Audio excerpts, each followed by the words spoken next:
자, 492페이지 3절 주택임대차. 여기다 우리 별 3개 해주세요. 3개 해주시고요. 우리 저 스티커를 한번 떼죠. 2장을 떼세요. 2장을 떼서 여기 492페이지에도 하나 붙이시고 중요 스티커. 예, 그 다음에 517페이지에 오시면 517페이지 제4절 상가건물 임대차 보호법 있죠? 예, 여기도 스티커 붙이시고 이 4절의 상가 임대차 보호법에도 별 3개 잡아주시고요. 주택임대차, 상가임대차는 우리 중개사법에서만 나오는 게 아니라 무슨 과목에서도 나오냐면 민법에서도 똑같이 매년 2개씩 나오고요. 2개, 3개 뭐 이렇게 나올 수 있어요. 그래서 최소로 4문제. 그러니까 우리 뭐 가령 뭐 31에다 그럼 최소 4개, 최대 6개까지도 나올 수 있어요. 주택, 임대차, 상가, 임대차 보호법에서요. 아무튼 우리 시험에서 단일 주제로는 제일 중요하다라고 볼 수 있는 부분이 주택, 임대차, 상가, 임대차 보호법이다 이렇게 알고 계시면 될 것 같고요. 일단 주택, 임대차 보호법 쪽에 제목 위에다가 한번 요거를 좀 적어 놓기로 하겠습니다.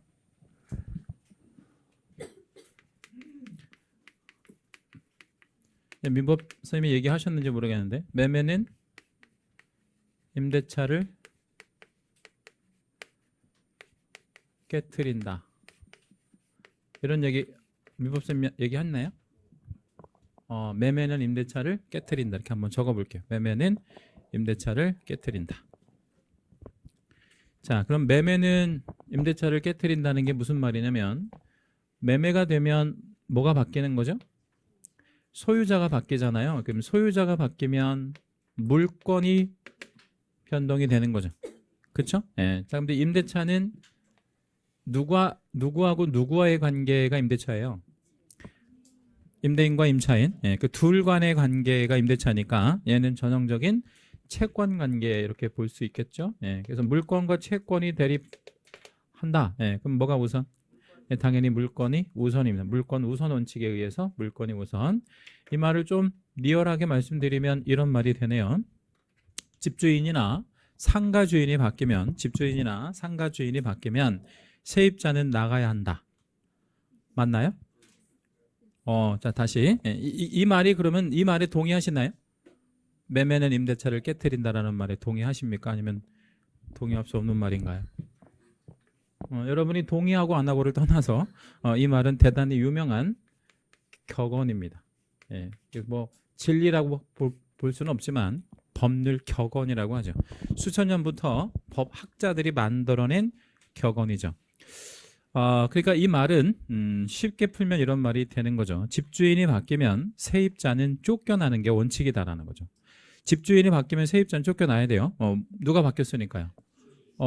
물건을 가지고 있는 사람이 바뀌었으니까 나는 그 채권 가지고 있잖아요. 네, 그 채권은 누구한테만 주장하는 거예요?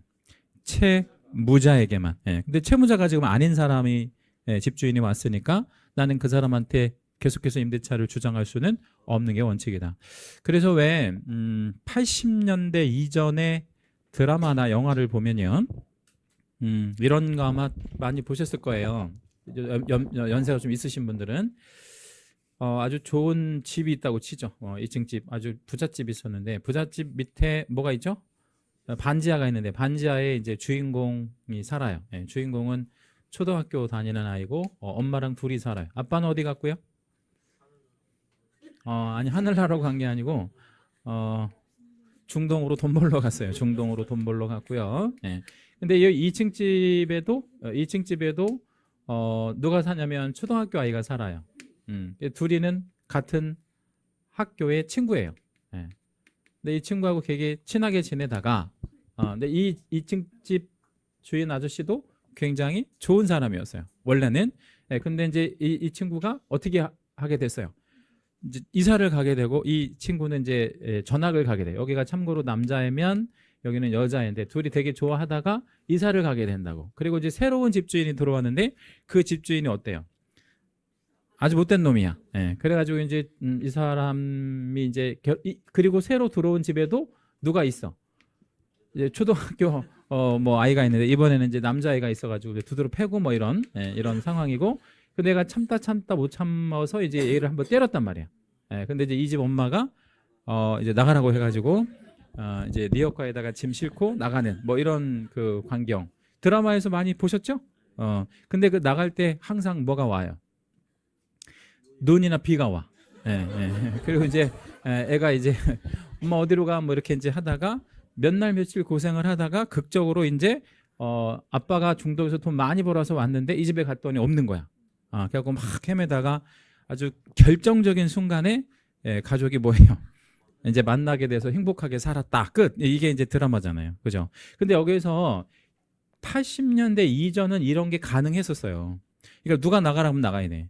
집주인이 나가라면 나갔어야 된단 말이야. 근데 이게 지금은 우리 2020년이잖아요. 이제 며칠 만에 있으면 지금은 이런 드라마를 쓸 수가 없어요. 왜 이런 드라마를 쓸 수가 없어? 집주인이 나가라고 해서 나가는 것도 아니고 집주인이 바뀌었다고 나가지 않는다는 거죠. 왜 그런 거예요? 그걸 다른 말로 하면 뭐예요? 이 채권인 임대차를 뭐하는? 보호하는 보호법이 만들어졌다는 거죠. 그래서 이제 여기에서 보호법이 만들어지기 때문에 보호법이 제정되어서 지금은 이제 채권하고 물건이라 하더라도 등호가 꼭 이렇게 열리는 게 아니고 이렇게 열릴 수도 있지만 이렇게 열릴 수도 있어요. 그래서 임대차 보호법이 만들어지면서 우리 임차인들은 보호받습니다. 오히려 뭐보다 우선하는 경우도 있어요. 물건에 우선하는 경우도 있습니다. 물건에 우선하는 경우는 이따가 이제 보여드릴 거고요. 자, 그러면 주택임대차, 상가임대차에서 가장 중요한 거 3개를 한번 좀 말씀드려볼 건데, 일단은 뭐 보호 대상 이런 건 나중에 다시 말씀드리도록 하고, 496페이지 한번 와볼까요? 496페이지. 거기 세 번째 줄에 양가로 3번에 무슨 역이라고 되어 있어요? 대학역. 대학역에다가 채색 하나 해주시고요. 그리고 한 장 더 넘겨볼게요. 대학역에다 한 장 더 넘기면 499페이지에 오면 2번에 임대차 보증금에 보호해서 1번에 뭐가 있죠? 우선면제권 옆에까지 모두 채색 한번 붙여주세요. 우선면제권 후순위 권리보다 먼저 배당하는 경우가 있다 뭐 이런 말 있죠? 그거 일단 중요하고, 그 다음에 2장 더 넘겨볼게요. 503페이지 넘어가 보면 양가로 2번에 뭐가 있냐면 하단에 맨 밑에 소액보증금 중 일정에게 보호해서 이걸 무슨 변제? 최우선 변제. 이건 밑에 줄 다른 담보권자보다 더 우선적으로 배당한다까지 있죠? 거기까지 다 채색해 주시고, 주택임대차, 상가임대차에서 가장 중요한 건 그거 3개예요. 이제 칠판 한번 볼게요. 자, 임대차 보호법에서 임차인 보호제도로 만들어낸 제도가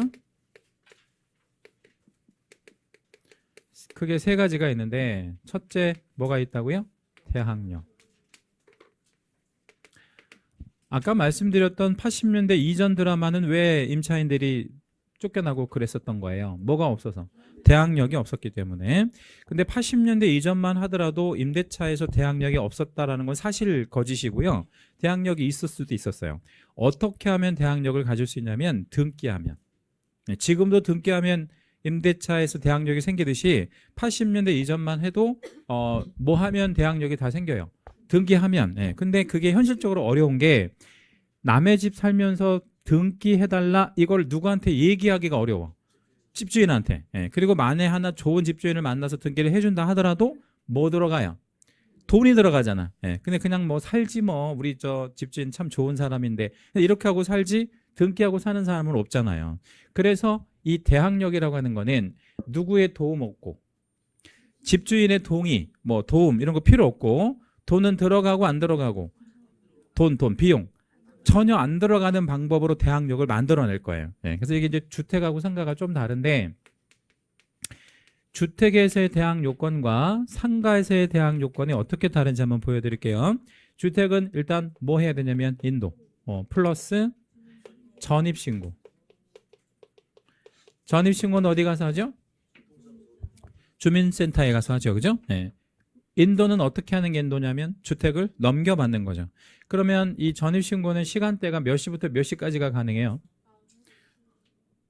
전입신고 시간대 가능한 물리적 시간 9시부터 6시까지. 예, 인도는요? 인도는 24시간 언제든지 가능하죠. 예, 그래서 이걸 증명하기가 어렵다고 보는 거야. 인도를 언제 했냐 해서 이렇게 해서 대항력을 가지려면 그날 인정할 수는 없고 이게 밤늦게 들어갈 수 있으니까 예, 이 길 0시부터 뭐가 생긴다? 대항력. 상가는 어떻게 만들어지죠? 인도와 사업자 등록의 신청.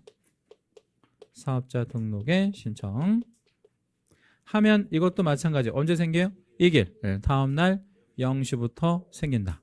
예. 자, 그러면 이 두 가지를 합쳐가지고요. 인도와 전입신고, 인도와 사업자 등록의 신청 이 두 가지를 합쳐서 뭐라고 표현을 하냐면 네 글자 대항 요건이라고 해요. 자, 그러면 대항 요건을 갖추면 다음 날입니다. 다음 날 뭐가 생긴다고요? 대항력이 생깁니다. 그러면 보호법에 의해서 이걸 갖고 있어야 대항 요건을 갖고 있어야 채권이 물건에 나 우선이다라고 주장할 수 있는 거지. 근데 이걸 갖고 있지 않으면 여전히 매매는 임대차를 깨트릴 수밖에 없는 거죠. 다시요. 임차인은 기본적으로 뭘 갖고 있어야 돼? 대항 요건을 갖고 있어야 돼. 그래야 보호받을 수 있는 거니까. 그럼 주택임차인은 반드시 뭘 해야 돼요? 전입신고. 상가임차인은 반드시 사업자 등록의 신청을 해야 돼. 그렇지 않으면 보호받을 수가 없다고.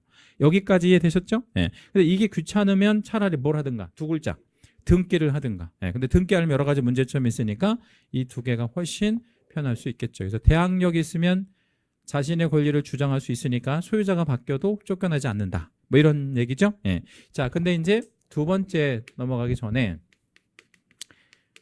우선 변제권을 설명드리기 전에 사례를 하나 좀 드릴게요. 집이 있는데 이 집에 임차인이 있고요. 얘가 뭘 갖췄냐면 대항 요건을 갖췄어요. 대항 요건. 이게 1번이라고 생각해봐요. 순서로. 그리고 이 집의 소유자가 있었는데 갑소유자가 을에게 매매를 해서 등기를 넘겼다. 그리고 요 등기 넘어간 게 2번이라고 가정해보죠. 여기 이제 새로운 소유자가 되는 거지, 을은.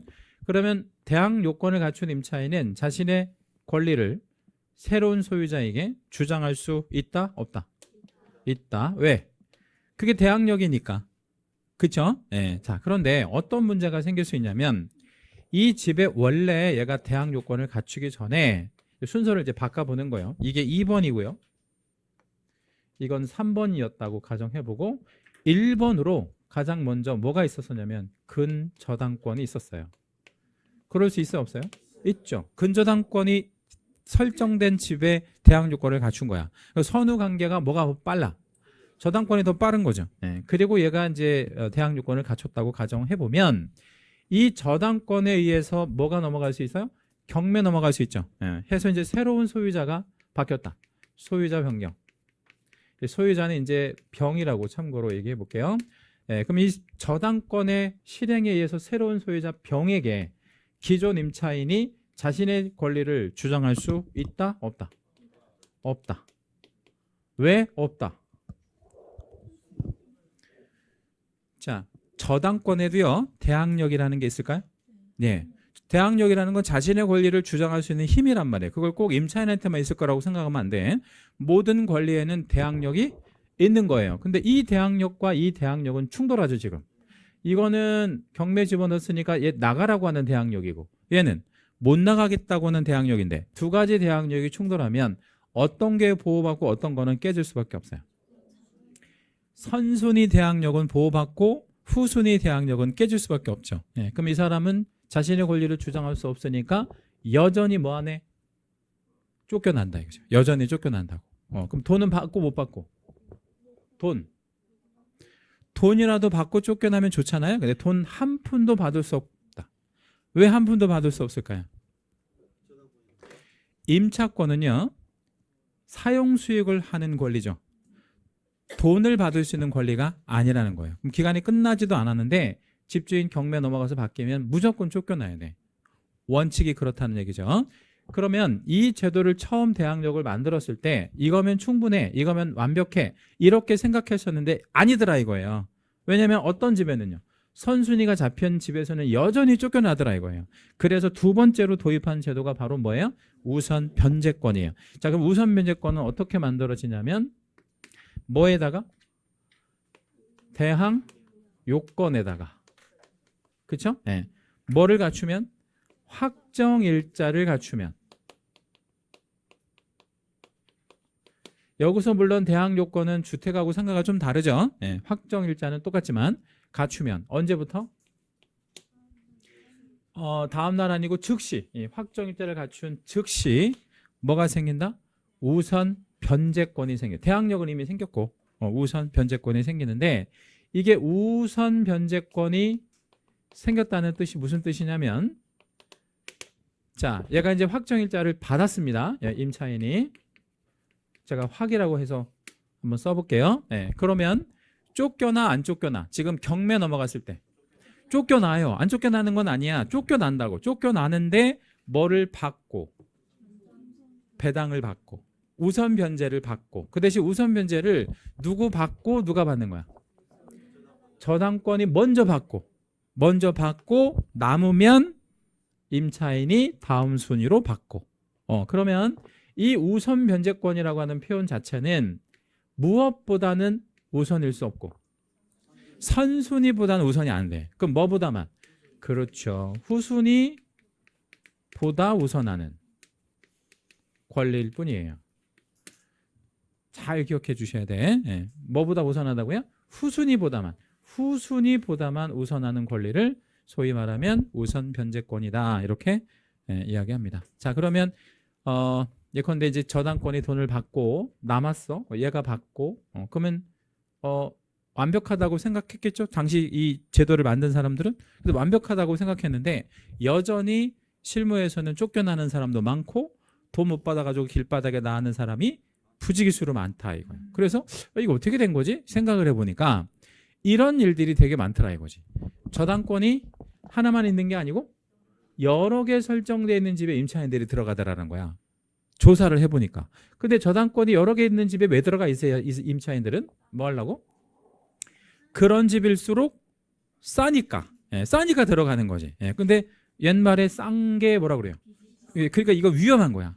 그래서 이 사람들이 다 배당을 받고 배당을 한 푼도 못 받는 일이 속출하니까 야, 이거는 이 제도만 가지고는 안 되겠구나 해서 가장 마지막에 도입한 세 번째 제도가 바로 뭐냐면 최우선 변제를 도입한 거예요. 순서로 말하면 이게 가장 마지막에 도입된 제도입니다. 최우선 변제권. 자, 최우선 변제권은 그러면 어떤 거냐면 대항 요건에다가 확정일자 필요 있고 없고, 확정일자 필요 없고, 없고 그냥 뭐이기만 하면, 소액이기만 하면, 소액. 자, 소액의 반대말은 뭐죠? 소액의 반대말이 뭐야? 고액이지. 그러니까 등급을 나누는 거야. 모든 임대차를 뭐하고 뭐로 나눠? 고액과 소액으로 나눠서 고액은 뭘로 보호하고? 확정일자. 소액은 뭐 없이도 확정일자 없이도 보호해주는 제도를 만든 거야. 그래서 그걸 우리 무슨 변제? 최우선 변제권이라고 합니다. 자, 그러면 최우선 변제권이 발생을 하죠. 그러면 여기다 이제 사례에다 붙여볼게요. 자, 그러면 이 임차인이 확정일자도 있고 소액이라고 한번 가정을 해보죠. 소액이기도 해. 그리고 이 집에는 근저당이 또 있어. 몇 번으로 또 근저당이 들어가냐면 2번으로 근저당이 또 들어갔다고 가정을 해보죠. 이렇게. 그러니까 순서가 근저당 하나, 두 개가 있고 그 사이에 누가 들어갔어? 임차인이 들어가. 이 중간 사이에 들어간 거야.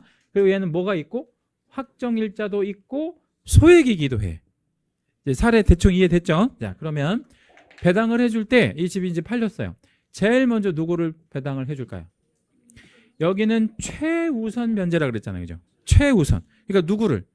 임차인을 가장 먼저 주겠다는 거야.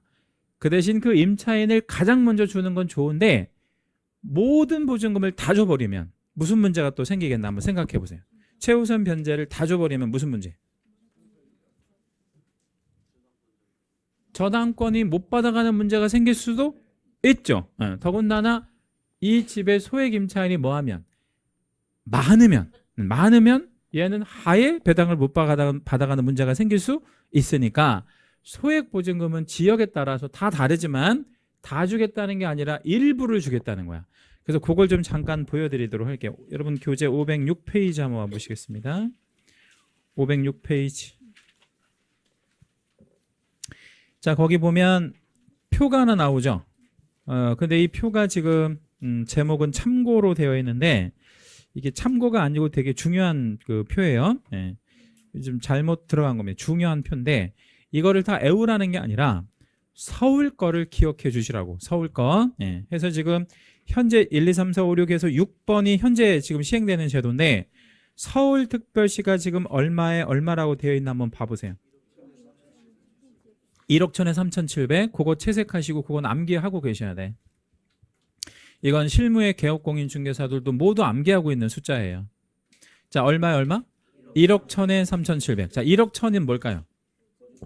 그러니까 아까 제가 이렇게 말씀드렸죠. 등급을 정해서 고액과 소액으로 나눈다 그랬잖아요. 예, 가운데는 없어. 고액과 소액이야. 예, 근데 소액은 기준이 얼마래? 1억 1천. 서울특별시가 그렇다는 거야. 그러면 1억 1천에 들어오는 임차인을 소액으로 보는데 그 1억 1천을 다 주면 얘가 위험해진다 그랬잖아요. 그쵸? 예, 그러니까 그중 어느 정도? 쬐끔만, 일부만 3,700만 원만 최우선으로 변제하겠다. 자, 그럼 이제 이 사례에서 다시 말씀드릴게요. 이 집이 이제 경매 넘어가면 제일 먼저 누구를 배당해? 소액 임차인. 얼마를? 3,700. 그리고 배당을 하고 돈이 남아. 그럼 누굴 줘 이제? 얘 주지. 순서가 얘니까. 예, 얘가 이제 받아. 돈이 남았어. 그럼 누구 줘? 참고로 1번하고 2번 사이에 임차인이 확정일자를 갖고 있다고 가정해 봅니다. 얘가 중간에 들어가네요. 예, 자, 그럼 임차인이 받아. 왜? 확정일자를 받았으니까. 확정일자로 또 한 번 받고 받는 건 우선 면제야. 소액으로 받는 건 무슨 면제? 최우선 면제. 확정일자로 받는 건 우선 면제. 두 번 받는 거야. 그리고 돈이 남아. 예, 그럼 누구한테 내려가? 이 밑에 이제 2번 건조당으로 내려가는 거죠. 해서 이렇게 최우선 변제를 이제 받을 건데 이 최우선 변제는 얘보다 빨리 받죠. 얘보다 빨리 받잖아. 그러면 얘 임차인한테 얘는 선순위였어요, 후순위였어요? 원래 임차인한테 얘가 선순위, 후순위. 선순위였잖아. 선순위보다도 먼저 주잖아. 그래서 이걸 뭐라 그래? 최우선 변제권. 대신 최우선 변제권이 다른 어떤 권리보다 우선한다 이런 뜻은 또 아니에요. 왜냐하면 소액보증금보다 더 우선인 것도 있어요. 예를 들자면 필요비 유익비 같은 거 있거든. 그런 거는 경매 넘어가면 먼저 배당을 해주니까 최우선 변제, 소액 임차인의 최우선 변제가 절대적인 우위에 있는 권리는 또 아니야. 그럼 뭐보다만 우선한 거냐면 다른 담보물건보다만 우선해요. 아까 우리 교재에서 이렇게 보셨었잖아요. 그치? 예, 다른 담보물건. 그럼 여기서 말하는 다른 애는 선순위 포함, 아니면 선순위 제외. 포함. 예, 선순위 포함해서 아무튼 담보물건보다는 우선하는 거야. 이걸 뭐라고 표현한다고요? 최우선 변제권이다. 이렇게 표현을 합니다. 자, 그러면 요거가 우리 임대차 보호법에서는 제일 중요한 것들이고 별 3개 잡을 수 있는 것들입니다. 내용적으로 보면 이거 3개가 거의 90%라고 보시면 돼. 이제 나머지는 세세한 것들이야. 뭐 숫자 나오는 것들만 간단하게 알고 계시면 되고 이 3개가 가장 중요한 건데요. 혹시 질문하시고 싶으신 거 있으시면 질문하세요. 요거 관련해서. 2분만 질문 받을게요. 질문.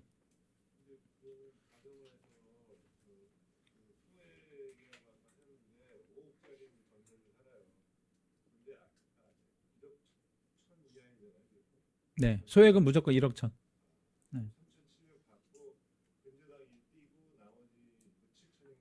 네. 확정자가 있었을 때. 네네. 또 한 번 더 질문. 없어요? 네. 네, 질문.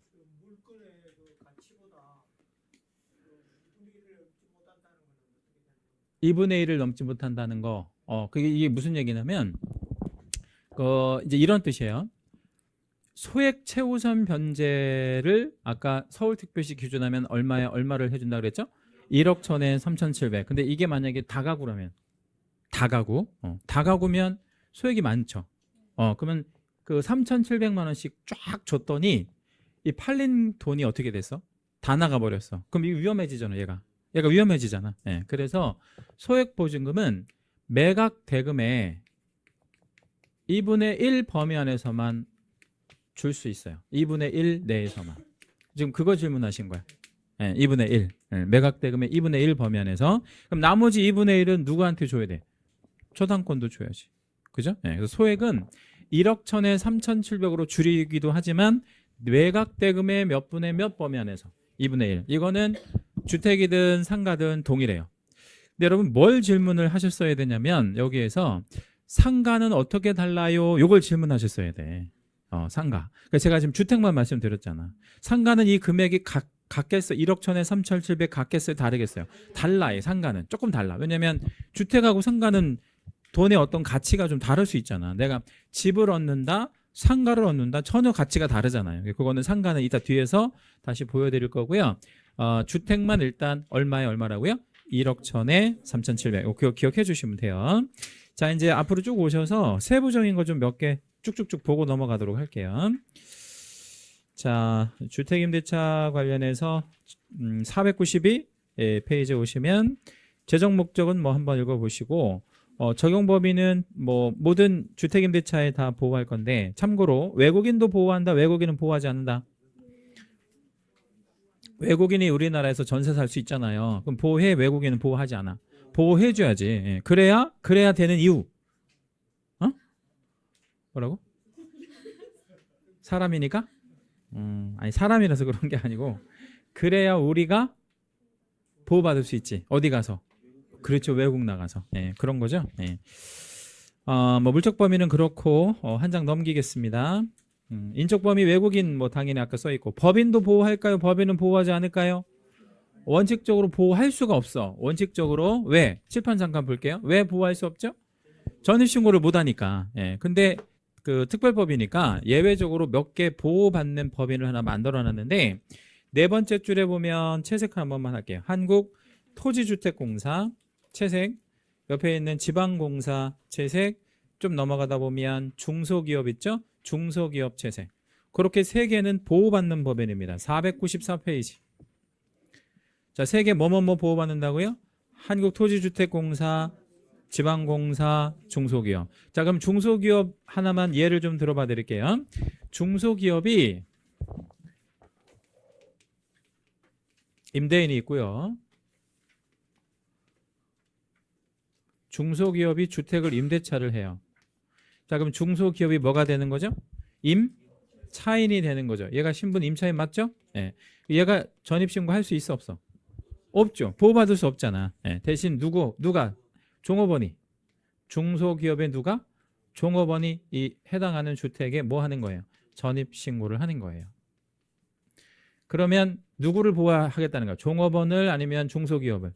당연히 중소기업을 보호한다는 얘기지. 중소기업을. 그죠? 예. 확정일자는 누가 어디다 받을까요? 아니 어디에다가 받을 거냐? 어디에 가서 받는 게 중요한 게 아니고 어디에다가 받는 거냐는 거지. 예? 임대차 계약서는 참고로 종업원은 없습니다. 임차인이 중소기업의 임차인이잖아. 예. 자, 확정일자는 누가 어디에 가서 받을까요? 참고로 종업원은 임대차 계약서가 없다고 말씀드렸잖아. 예. 그럼 누가 받아야 돼? 중소기업이 받아야지. 예. 어디 가서? 주민센터 가서 받으면 되지. 또는 뭐 공증사무소 이런 데 가서. 어디다가? 임대차 계약서. 임대차 계약서는 누가 가지고 있죠? 얘가. 그러니까 종업원은 뭐만 해주는 거야? 얘는 전입만 하고 인도만 하고 있는 거야. 그럼 보호는 누구를 보호해주고? 예, 중소기업을 보호해주는 거죠.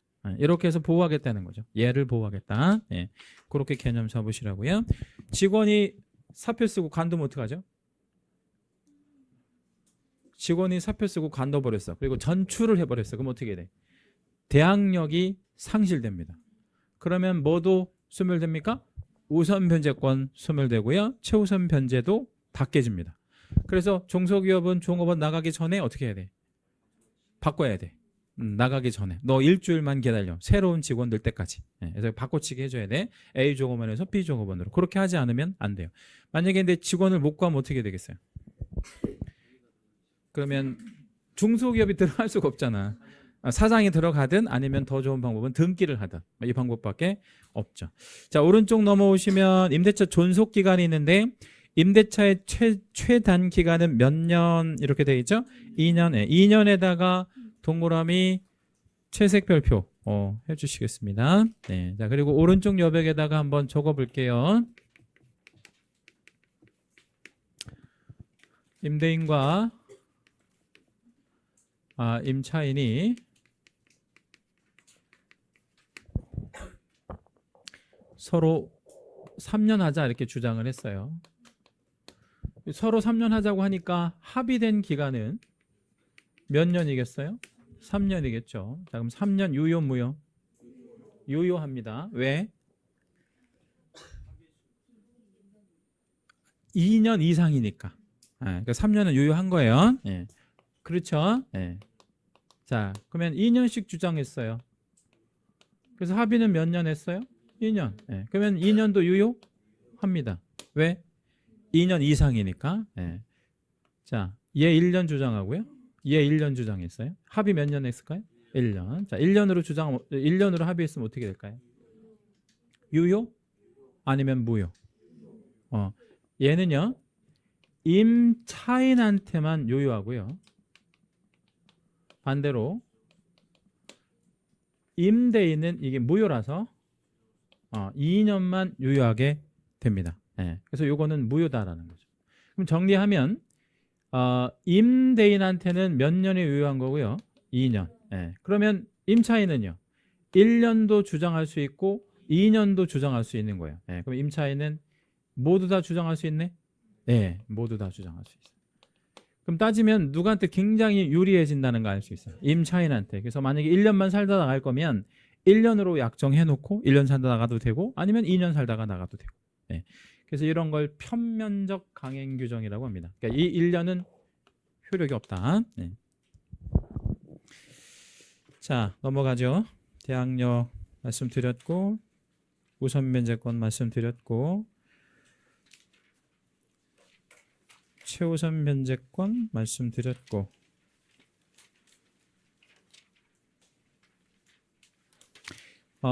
최우선 변제에 대한 소액보증금은 계속 바뀌겠습니까? 아니면 한 번 정해지면 절대로 안 바뀌겠습니까? 계속 바뀌죠. 아까 우리 계속 바뀌었었잖아요. 예. 509페이지까지 넘어가 볼게요. 509페이지 차임 등의 증감 청구 뭐 이런 말 나오는데 증감 청구에서 증감이라는 단어에다가 동그라미 하나만 잡겠습니다. 증감 청구의 증감 동그라미. 증감은 두 가지 합쳐 부르는 말이네요. 뭐하고 뭐하고? 증액과 감액. 네, 그러면 증액은 누구한테 불리하지 않으니까? 임차인에게 불리하지 않으니까? 아니 증액은 다시 정정. 감액은 누구한테 불리하지 않으니까?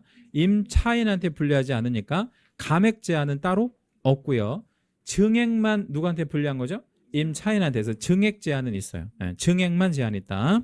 그래서 그 증액 제한은 내용 좀 내려오다 보면 네 번째 줄에 연 몇 퍼센트? 5%. 이걸 분수로 하면 얼마가 되죠? 20분의 1. 예, 여기 안에서만 증액할 수 있습니다. 거기다 우리 채색 하나만 해주시고 별표 하나만 붙이고요. 감액은 제한이 없다 말씀드렸죠. 예, 감액이 29회 때 한번 나온 적이 있었어요. 제한이 있는지 없는지. 감액은 제한이 아예 없습니다. 자, 그리고 이제 510페이지 넘어오시면 보증금의 월차임 전환 시 산정률의 제한 뭐 이렇게 되어 있는데 이건 무슨 얘기냐면 여백에다 하나 적어놔 주세요. 사례 주택인데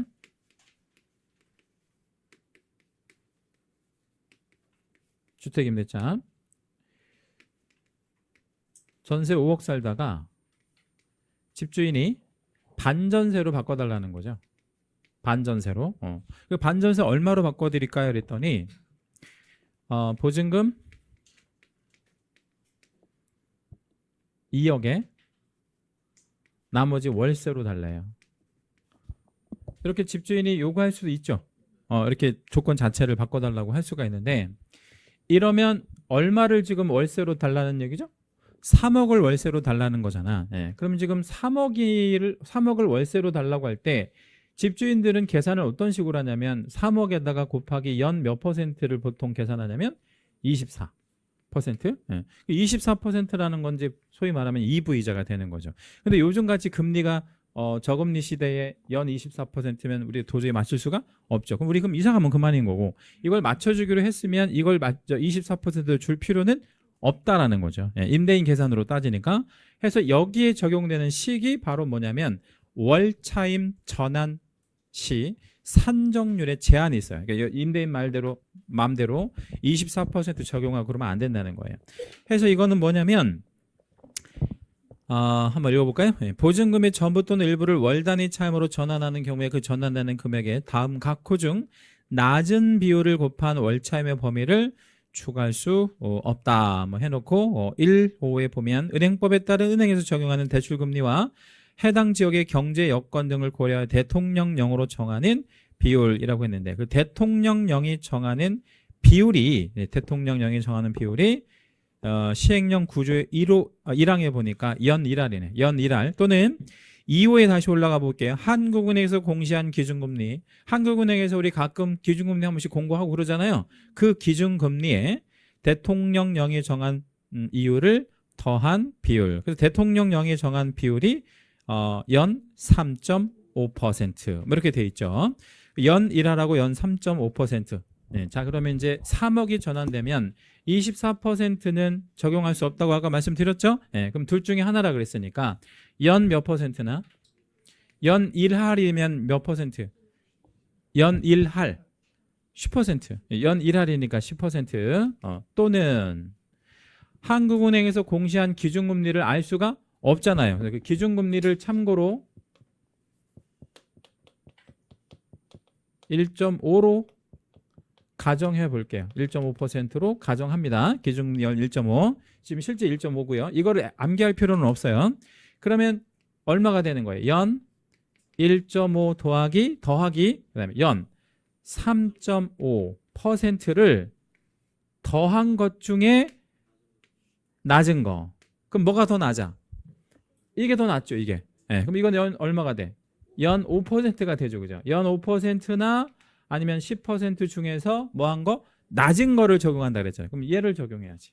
그죠? 네, 그러면 월세로 구해달라고 하면 임대인 계산대로 연 2부로 주세요. 안 되고 연 얼마로? 5%로 계산해서 주면 된다. 내가 이 집에서 계속 살 거면 아니면 안 살면 나가도 되고 기간까지 이거 뭐 거부해도 상관은 없고요. 자 그러면 월차임 전환 시 산정률의 제한 뭐 이렇게 되는데 요거가 실제로 22회 때 한번 계산 문제로 나온 적이 있었습니다. 이런 문제 나오면 수험생들은 푼다 아니면 안 푼다? 안 풀죠. 왜 안 풀어요?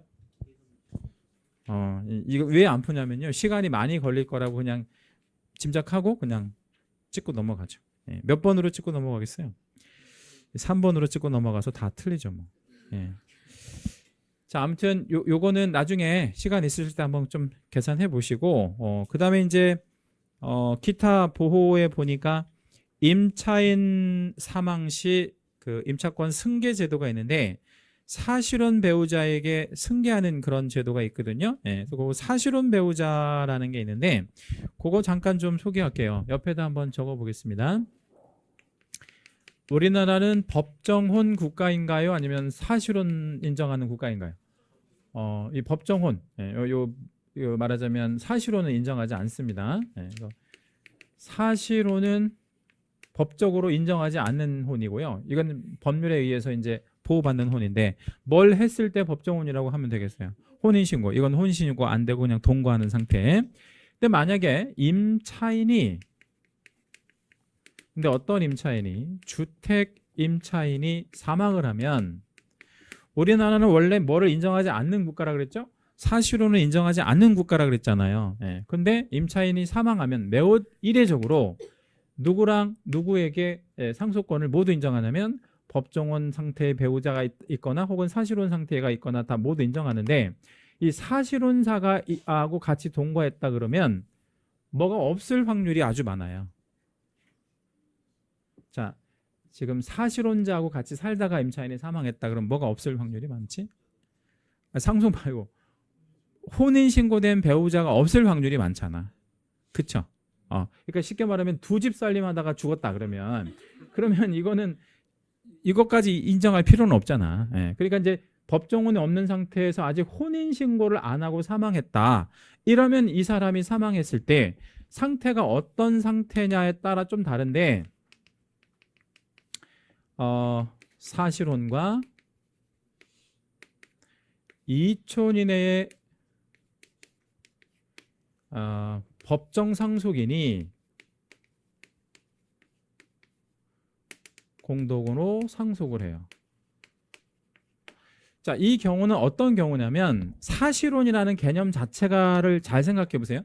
사실혼은 누구랑 누가 같이 살다가 사실혼은 누구랑 누가 같이 살다가 임차인과 사실혼 상태에 있는 사람이 같이 살다가 이랬잖아요. 그러니까 얘랑 동거하다가 이제 말하자면 사망한 거지. 그러면 2촌 이내의 법정 상속인과 공동 상속하는 거예요. 그러면 만약에 사실혼자가 법정혼 법정 상속인이 단독 상속하는 경우도 있는데 이 경우는 언제일까요? 누구랑 같이 살았을 때? 이 임차인이 누구랑? 법정 상속인과 같이 살았을 때를 얘기하는 거죠. 그러니까 예를 들자면 뭐가 없었을 때를 말하는 거예요. 사실혼 상태가 없었을 때를 얘기하는 거죠. 그러니까 이게 두 가지로 나누면 이 아래 거는 시험에 나오지 않아서 밑에다 쓴 거고 그냥 임차인이 사망했다 그럼 법정 상속인한테 당연히 상속이 들어가는 게 맞죠. 예, 그런데 여기에서 사실혼이 있었다라는 건 누구랑 누가 동거했다는 얘기야. 임차인과 사실혼자가. 예, 그러면 몇 촌 이내의 법정 상속인과 2촌 이내의 법정 상속인과 공동 상속시켜주는 그런 제도가 있어요. 그래서 우리는 주택임대차에만 이게 사실혼이 예외적으로 인정되어지는 특이한 어떤 제도를 하나 갖고 있습니다. 상가에는 없는 제도입니다. 상가는 없는 제도고요. 어디에만 있는 제도라고요? 주택에만 있는 그런 제도고요. 자, 그 다음에 이제 511페이지에 오시면 양가로 2번에 보면 임차권 등기명령 제도가 있는데 그 임차권 등기명령 제도가 가장 마지막에 도입된 제도인데요. 그러니까 우리 임대차 보호법 그 내용 중에서는 이게 무슨 얘기냐면 오른쪽에다 한번 사례 한번 적어놔 볼게요. 때는 1987년 우리 IMF가 97년이 맞죠? 네, 97년입니다. 97년에 5억 전셋집이 얼마까지 떨어졌냐면 시세가 3억으로 떨어진 거예요. 전세 시세가 3억으로 떨어진 게 아니고 시세가 10억 나가던 집이었는데요. 10억 나가던 집이 전세 5억 살고 있었거든요. 근데 시세가 얼마로 떨어졌다고? 3억. 그럼 뭐도 못 갚아주는 상황이 된 거죠. 전세금도 반환하지 못하는 그런 문제가 생긴 거죠. 이때 막 부동산 가치가 엄청나게 하락했으니까. 예. 그러면 임차인들은 어떻게 됐겠어요? 그때 당시에.